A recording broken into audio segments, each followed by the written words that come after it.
સ્વાધ્યાય 8.2 દાખલા નંબર 3 નીચેની પ્રત્યેક જોડમાં કઈ સંખ્યાઓ સમ દશાંશ અપૂર્ણાંક છે? પહેલો દાખલો શું આપ્યો? 0.01 અને 0.010. તો હવે આમાં પોઈન્ટ પછી કેટલા આંકડા છે? બે આંકડા. તો આપણે શું લખશું? 1/100. અને બીજી સંખ્યા કઈ છે?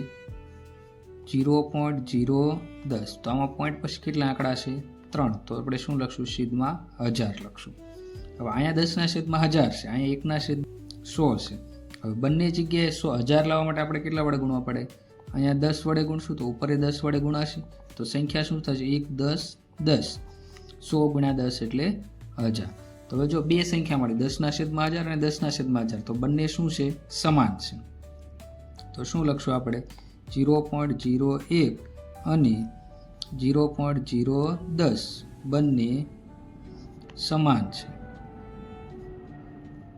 ત્યાર પછી બીજો દાખલો શું છે? 0.023 અને 0.23. તો પહેલી સંખ્યા 0.023, તો એમાં શું છે? પોઈન્ટ પછી 3 આંકડા, તો 23 છેદમાં કેટલા કરશું આપણે? 1000. હવે આમાં શું છે? બીજો પોઈન્ટ 0.23 બીજી સંખ્યા, તો પોઈન્ટ પછી બે આંકડા, તો 23/100 થઈ. હવે અહીંયા 1000 છે ને અહીંયા 100 છે, તો છેદ સરખા કરવા માટે અહીંયા 10 વડે નીચે ગુણશું તો ઉપર 10 વડે ગુણાશે, તો સંખ્યા શું મળશે? 230. છેદમાં શું થશે? 100 × 10 એટલે આ 1000 થશે. અને આ શું થશે? તો બે સંખ્યા મળી, 230/1000 અને 23/1000. તો બંને સંખ્યા સમાન નથી. તો શું લખશું? 0.023 અને 0.23 સમ અપૂર્ણાંક નથી, સમ દશાંશ અપૂર્ણાંક નથી. ત્રીજો દાખલો 1.4 અને 1.400. તો 1.4 છે તો પોઈન્ટ પછી કેટલા આંકડા છે? 1, તો 14/10 થશે. 1.400, તો એમાં પોઈન્ટ પછી કેટલા આંકડા છે? 3, તો 1400 છેદમાં કેટલા થઈ જશે? 1000, કેમ કે પોઈન્ટ પછી 3 આંકડા છે.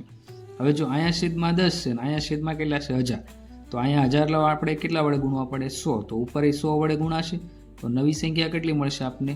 14 × 100 એટલે 1400 છેદમાં 1000. તો જો આ સંખ્યા 1400 છેદમાં 1000 થઈ ગઈ, આ સંખ્યા કેટલી થઈ? 1400 છેદમાં 1000 થઈ. તો બંને સંખ્યા કેવી છે? સમાન છે. તો શું લખશું? 1.4 અને 1.400 બંને સમ દશાંશ અપૂર્ણાંક છે.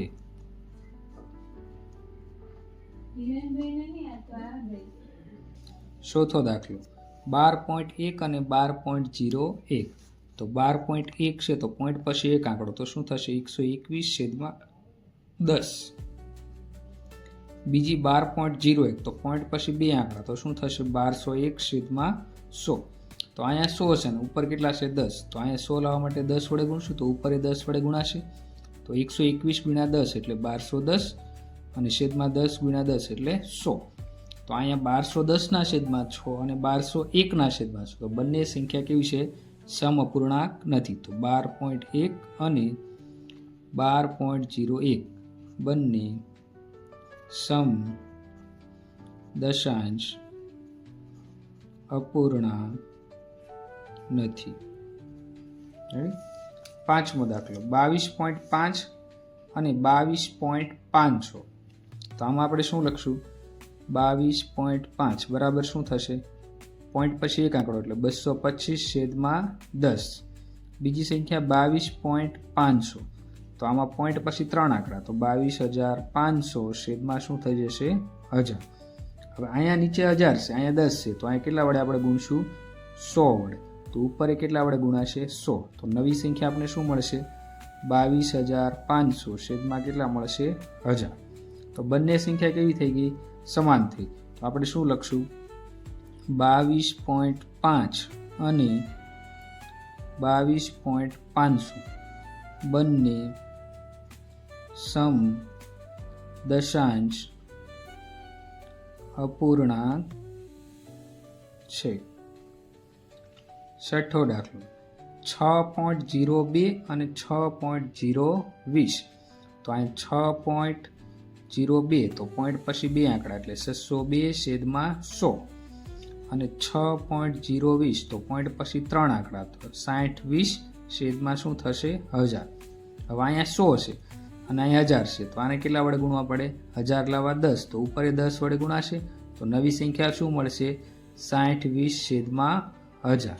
તો 60 20 છેદમાં 1000 અહીંયા અને 60 20 છેદમાં 1000 અહીંયા તો બંને સંખ્યા કેવી થઈ સમાન. તો શું લખશું 6.02 અને 6.020 બંને સમ દશાંશ અપૂર્ણાંક છે.